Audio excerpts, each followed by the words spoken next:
One thing that makes the Isle of Man really special is our sense of community, and there is incredible support for the local arts, for farming, for local producers, anything that's Manx. And we saw a lot of that on display at our two recent agricultural shows, the Southern and the Royal Manx.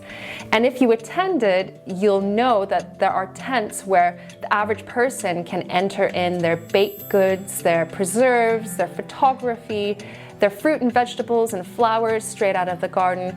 It's a great way to connect with other people that have similar interests, but also a little bit of healthy competition as well. And there are people that enter every single year. Now, those two big shows are not the only shows on the island where you can do that. There are loads of smaller shows. I know of one that happens in Laxey, one in Andreas, one in Sulby, smaller village shows. And there's one coming up this weekend, and I really wanted to give it a mention. It's the Peel Gardeners Show, and it's happening tomorrow at 2 o'clock at Knockhalo. And it's the 79th year that this event has taken place. And if you've not heard of it before, it's possibly because you haven't spotted it on Facebook or online, and that's because the organizers are all in their 80s. And I rang up Robert Quayle to have a chat with him about the event, and he was saying that their secretary, Margaret Kenyuk, she's been secretary for 60 years. Simply incredible. But what they are looking for is younger people to get involved, to take up the reins, to maybe come along and put in some entries and keep their show going. Get it up there to 80, 100 and beyond. So please feel free to drop by tonight. So that's from between 5 to 9 p.m. and bring in some entries, bring in some vegetables.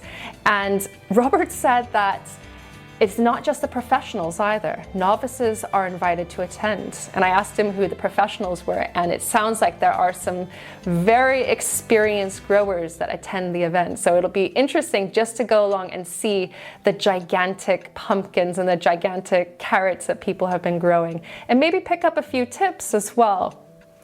Now, this week on Lovely Greens, so my YouTube channel, I shared how I took a pallet apart and created a potting bench for my shed. So a potting bench is a place where you can stand and do garden jobs like potting up plants and sowing seeds, and it's really an essential piece of kit. And they're not really cheap either, so using a pallet just makes sense. It's free.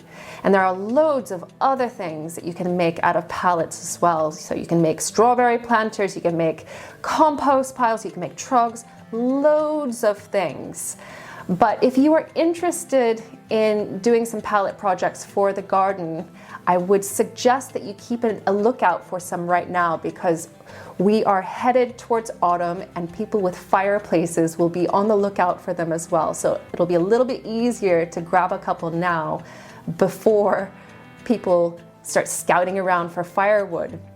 And I know of a few places that you can have a look, but first of all, I really do want to let you know that not all pallets are safe to be used for home and garden projects. You should always look for the stamp that's on the side.